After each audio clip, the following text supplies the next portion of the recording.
পডকাস্টের ছলে গল্প চ্যানেলে আপনাকে স্বাগত, যেখানে প্রতিটি গল্প জীবন্ত হয়ে ওঠে শব্দের জাদুতে। আমি অলোকেশ, আর আমার সাথে রাজদীপ। আপনি কি রহস্য ভালোবাসেন, অথবা এমন গল্প যা আপনাকে নিয়ে যায় এক অন্যরকম ভুবনে?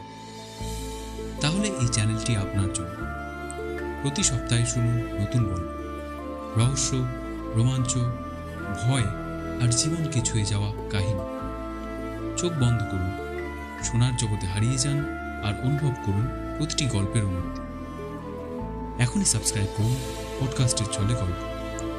আপনার কল্পনার দরজা খুলে দিন, নতুন গল্পের জন্য অপেক্ষা করুন।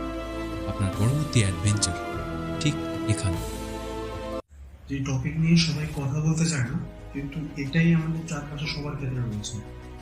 এই বেকারত্বের জ্বালায় কারো বাড়িতে সকাল বিকাল তাই কথা শুনতে হচ্ছে। কেউ হয়তো বন্ধুদের সাথে ঘুরতে যেতে পারছে না, বা বন্ধুদের সাথে মিশতেই পারছে না। কেউ হয়তো আত্মীয়র বাড়ি যাওয়া অফ করে দিয়েছে। কেউ কারো পক্ষে হয়তো বাড়িতে থাকাটাই দুষ্কর হয়ে উঠেছে বেকারত্বের জ্বালায়। কি বলবো তোমরা? একদম ঠিক তাই। বেকারত্ব এমন একটা বিষয় যেটা আজকাল প্রতিটি ঘরের কাহিনী। বেকারত্ব এমন একটা জায়গায় দাঁড়িয়েছে যে যারা পড়াশোনা করছে তারাই বেকার হয়েছে। কারণ তারা পড়াশোনাতে একটা ভালো সময় দিচ্ছে, তারা শুধু ভাবছে যে পড়াশোনা করে কিছু একটা করবে, কিন্তু শেষে গিয়ে দেখা যাচ্ছে তারা যে পড়াশোনাটা করছে সেটার উপরে সে কিছু করতে পারছে না। আমার মাথায় একটা গল্প ঘোরাঘুরি করছে, শোনাও কি বলবো।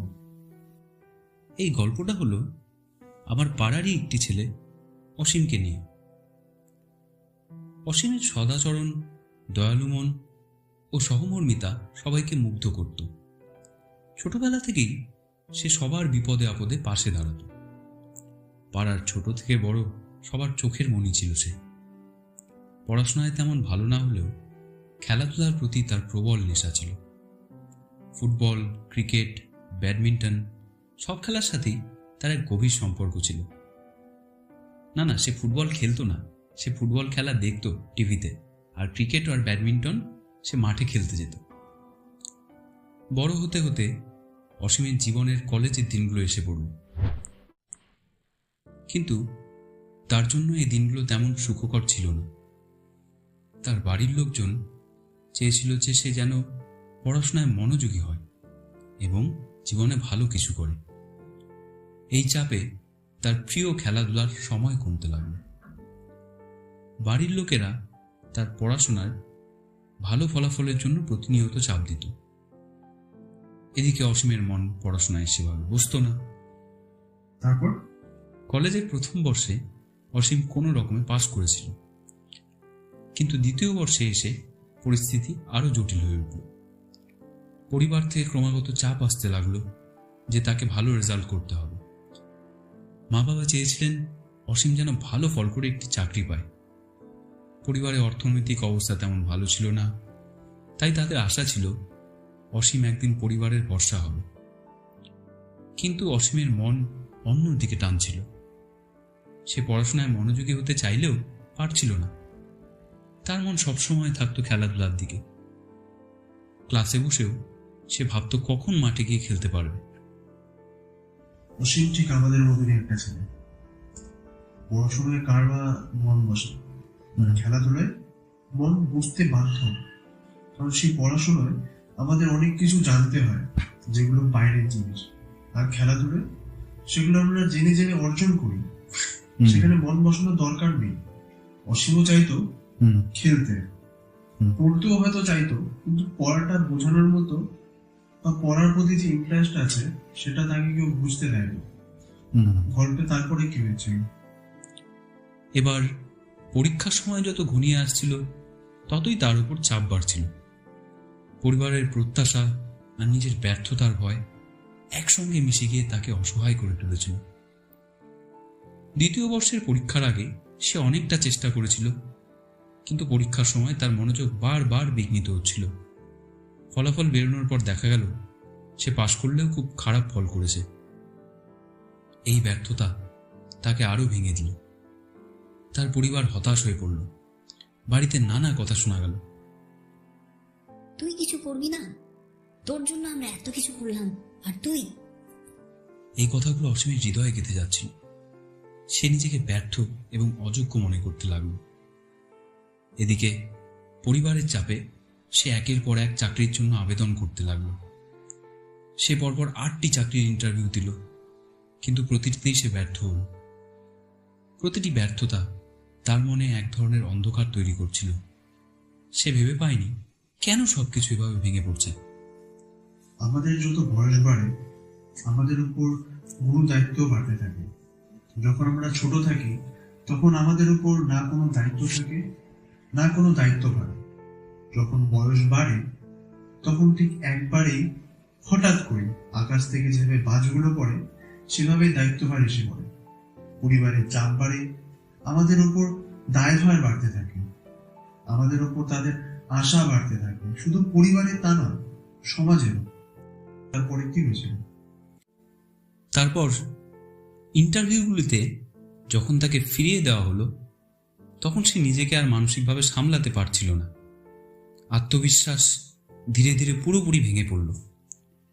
এমন সময় একদিন যখন সবকিছুই অসহ্য লাগছিল, অসীম মনে করল সে আর এভাবে চলতে পারবে না। তার মনে হলো এই শহরের সমস্ত চাপ থেকে দূরে কোথাও চলে যাওয়া দরকার।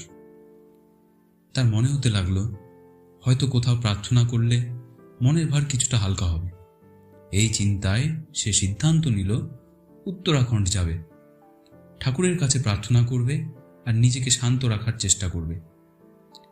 ছোটবেলায় একবার সে মামা মামির সাথে বেড়াতে গেছিল উত্তরাখণ্ড, তাই রাস্তা তার চেনাই ছিল। তারপর কি সে উত্তরাখণ্ডে গিয়েছিল? হ্যাঁ, সে ট্রেনের টিকিট করে ফেলল।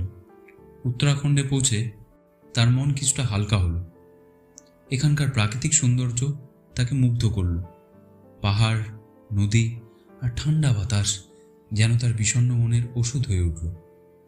প্রথম দিন সে একটি প্রাচীন মন্দিরে গিয়ে প্রার্থনা করল। এরপর যখন সে মন্দির থেকে বেরিয়ে আসছিল, তখনই তার সাথে দেখা হলো এক সন্ন্যাসীর।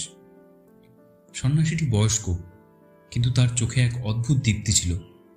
তার নাম ছিল স্বামী আনন্দগিরি। অসীম তার সাথে কথা বলতে লাগলো। তাদের কথোপকথন খুব গভীর হয়ে গেল। সন্ন্যাসী অসীমকে বললেন, তুমি যে দুঃখ নিয়ে এখানে এসেছো তা সাময়িক। জীবনের প্রকৃত অর্থ খুঁজে পাওয়াই হলো সবচেয়ে গুরুত্বপূর্ণ। অসীমের মন থেকে যেন এক অদ্ভুত ভার লাঘব হলো। তার মনে হলো এই সন্ন্যাসী জীবনের সব প্রশ্নের উত্তর জানে। পরের দিনও মন্দিরে এসে অসীমের সাথে তার দেখা হলো। অসীম তার সাথে কথাও বলল। এভাবে 5 দিন কেটে গেল। প্রতিদিন অসীম এবং স্বামী আনন্দগিরি গভীর আলোচনা করতেন। স্বামী আনন্দগিরির কথাগুলো তার মনে দাগ কাটতে লাগলো। 5 দিনের ভ্রমণ শেষে অসীমের মন আবার ভারাক্রান্ত হতে লাগলো। তার বাড়ি ফিরে যাওয়ার কথা মনে পড়তেই মন খারাপ হয়ে গেল। কিন্তু এই জীবনের মোহ মায়া, দুঃখ কষ্ট সবই সাময়িক। প্রকৃত শান্তি ভেতরেই মনেই লুকিয়ে আছে। সন্ন্যাসীর কাছ থেকে জীবন সম্পর্কে নতুন দৃষ্টিভঙ্গি সে পেল। তার মনে হলো জীবন শুধু চাকরি আর পরীক্ষার ফলাফলের মধ্যে সীমাবদ্ধ নয়। 5 দিনের ভ্রমণ শেষে অসীম বুঝতে পারল সেই জগতের মোহ মায়া ছেড়ে সত্যিকারের শান্তির সন্ধান করতে যায়। শেষ পর্যন্ত অসীম সিদ্ধান্ত নিল সে এই জগতের মোহমায়া ছেড়ে সন্ন্যাসী হবে। সে স্বামী আনন্দগিরির কাছে তার ইচ্ছার কথা জানালো। স্বামী আনন্দগিরি প্রথমে অবাক হলেন, তারপর মৃদু হাসি দিয়ে বললেন, এই পথ সহজ নয়, কিন্তু সত্যিই যদি তোমার মন থেকে এই ইচ্ছে আসে তবে তুমি এই পথ বেছে নিতে পারো। অসীম কি তারপর সত্যি সন্ন্যাস নিয়েছিল? কি হলো তার সাথে? অসীম যখন তার পরিবারকে জানালো যে সে সন্ন্যাস জীবন বেছে নিতে চায়, তখন সবাই হতভম্ব হয়ে গেল। মা বাবা প্রথমে চিৎকার করে উঠলেন, বললেন,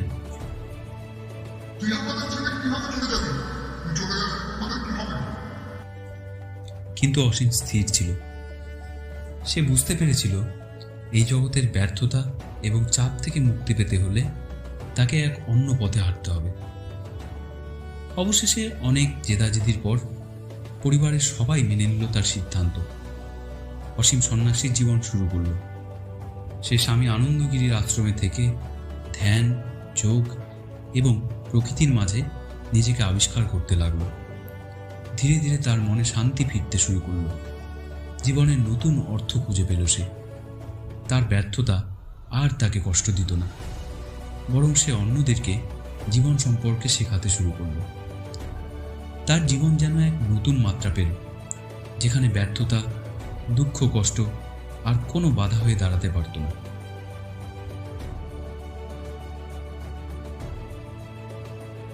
শুনছিলেন বেকারত্বের চাপে। এইরকম আরও গল্প শুনতে সাবস্ক্রাইব করুন আমাদের চ্যানেলটি। আপনার একটি সাবস্ক্রাইব আমাদের আরও নতুন গল্প আনতে উৎসাহিত করবে। শুনতে থাকুন পডকাস্টের ছলে গল্প।